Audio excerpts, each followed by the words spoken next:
A linha Siegfried, construída pela Alemanha antes e durante a Segunda Guerra Mundial, foi uma impressionante fortificação defensiva ao longo da fronteira ocidental do país. Apesar de frequentemente comparada à mais sofisticada linha Maginot francesa, a linha Siegfried refletia a estratégia pragmática e os desafios logísticos da Alemanha. Este vídeo explora sua história, propósito e impacto durante o conflito. Antes de abordar a linha Siegfried da Segunda Guerra Mundial, é importante mencionar a linha Siegfried da Primeira Guerra Mundial. A primeira linha Siegfried, Siegfriedstellung, ou linha Hindenburg, pelos aliados, foi construída durante a Primeira Guerra Mundial, entre 1916 e 1917, como uma linha de defesa para proteger a frente ocidental da Alemanha no norte da França. Ela foi construída para consolidar suas posições defensivas na frente ocidental e incluía trincheiras profundas, fortificações de concreto e redes de arame farpado. A linha Siegfried da Segunda Guerra Mundial foi construída em fases, iniciando em 1936, com expansões significativas em 1944. Ela foi desenvolvida como contraparte à linha Maginot francesa, que protegia a fronteira franco-alemã e servia para defender a fronteira ocidental da Alemanha contra uma invasão aliada e complementar à ofensiva militar alemã, funcionando como linha de retaguarda em caso de contra-ataques aliados. Ela também era uma ferramenta de propaganda para demonstrar a força defensiva do Reich. Aproveitava barreiras naturais como rios, florestas e terrenos montanhosos para complementar suas defesas, reduzindo custos e aumentando a eficiência. Apesar de algumas semelhanças com a linha Maginot, a Siegfried era mais humilde ou simples em comparação à linha Maginot, tanto em termos de design quanto de construção, refletindo diferenças nas prioridades estratégicas e recursos disponíveis das duas nações. A linha Maginot, uma obra-prima de engenharia militar, incluía fortalezas subterrâneas elaboradas, túneis ferroviários, sistemas de ventilação, alojamentos confortáveis para as tropas e instalações autossuficientes. As fortificações principais eram altamente resistentes a bombardeios e ataques diretos. A linha Siegfried da Segunda Guerra Mundial foi construída mais a leste do que sua predecessora. Ela se estendia por quase 630 quilômetros ao longo da fronteira do Reich alemão, desde o ponto mais ao norte da fronteira com os Países Baixos, na cidade de Cleve, até a Suíça. Grande parte dela era contrária à linha Maginot francesa. Ao longo da linha Siegfried foram construídas cerca de 18.000 estruturas, como bunkers, armadilhas para tanques e túneis.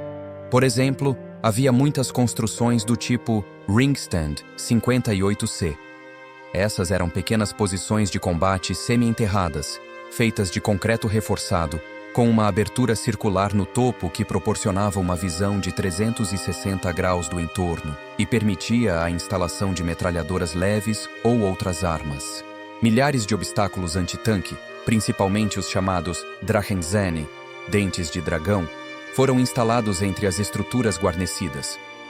Esses obstáculos eram fortificações de concreto, em forma de pirâmides truncadas ou quadradas, que eram eficazes até mesmo para tanques de grande porte. Além disso, haviam campos minados, redes de arame farpado e valas cheias de água, e barras de aço também foram usadas como defesas contra tanques. Ela não tinha a mesma sofisticação de infraestrutura subterrânea, nem a mesma durabilidade para resistir a ataques prolongados. A linha Maginot custou enormes somas à França, refletindo o investimento pesado em uma estratégia defensiva, sendo que a construção demorou vários anos, consumiu material de alta qualidade e utilizou tecnologia de ponta. A linha Siegfried era bem mais barata e rápida de construir. A Alemanha priorizou recursos para armamentos e operações ofensivas, deixando a linha como uma defesa básica para retardar inimigos e alinhada com a doutrina militar alemã, que dava mais ênfase à defesa móvel e contra-ataques. Simplificando, a linha fornecia o tempo necessário para que reservas fossem deslocadas para a região ameaçada e deu à Alemanha a confiança para concentrar suas forças em ofensivas, como a invasão da União Soviética, sem precisar deixar grandes contingentes de tropas estacionadas na fronteira ocidental. A linha Siegfried estava longe de ter o mesmo grau de sofisticação e conforto aos soldados da linha Maginot. Por exemplo, os bunkers tipo 10 possuíam espaço para 12 homens, protegidos, supostamente, de ataques com gás venenoso. Contudo, os bunkers eram bastante apertados, com cada soldado dispondo de apenas 1 metro quadrado de espaço. Eles tinham um lugar para dormir e um pequeno banco. O oficial comandante, por sua patente superior, tinha uma cadeira. Felizmente para a Alemanha, a linha Siegfried teve pouca ação nos primeiros anos da guerra, mas desempenhou um papel no que ficou conhecido como a Guerra de Mentira. Ela foi um período peculiar no início da Segunda Guerra, de setembro de 1939 a maio de 1940, em que houve pouca ação militar significativa no fronte ocidental, apesar de as principais potências europeias já estarem em guerra. A França e o Reino Unido estavam relutantes em realizar grandes ofensivas, em parte devido a traumas da Primeira Guerra Mundial, temendo grandes perdas humanas e materiais. Esse período terminou abruptamente em maio de 1940, quando a Alemanha lançou a Blitzkrieg contra a França, Bélgica, Países Baixos e Luxemburgo, transformando o fronte ocidental em um campo de batalha ativo. Embora não tenha sido projetada para englobar cidades, várias áreas urbanas próximas à fronteira foram incorporadas às operações e à logística da linha. Algumas cidades alemãs, como Aachen, Saarbrücken e outras, estavam próximas ou adjacentes à linha Siegfried e acabaram desempenhando um papel estratégico. Essas cidades frequentemente serviam como pontos de apoio logístico, locais de reparo ou abrigos para as tropas, além de abrigarem infraestruturas críticas para a defesa. Isso também significava que, quando a linha foi ultrapassada pelos aliados, essas cidades sofreram intensos bombardeios e combates. O rompimento ocorreu em várias etapas entre setembro de 1944 e março de 1945. Após o dia D e a libertação da França, as forças aliadas avançaram rapidamente em direção à fronteira alemã, realizando várias operações localizadas para penetrar na linha Siegfried. Por exemplo, Aachen foi a primeira grande cidade alemã capturada pelos aliados, em outubro de 1944, o que levou ao primeiro buraco na linha Siegfried. Esse evento representou um marco simbólico e psicológico, pois os aliados estavam entrando oficialmente no coração do território alemão. A ofensiva na floresta de Hürtgen foi um confronto prolongado e sangrento durante a Segunda Guerra Mundial, travado entre as forças aliadas, principalmente norte-americanas, e alemãs entre setembro e dezembro de 1944.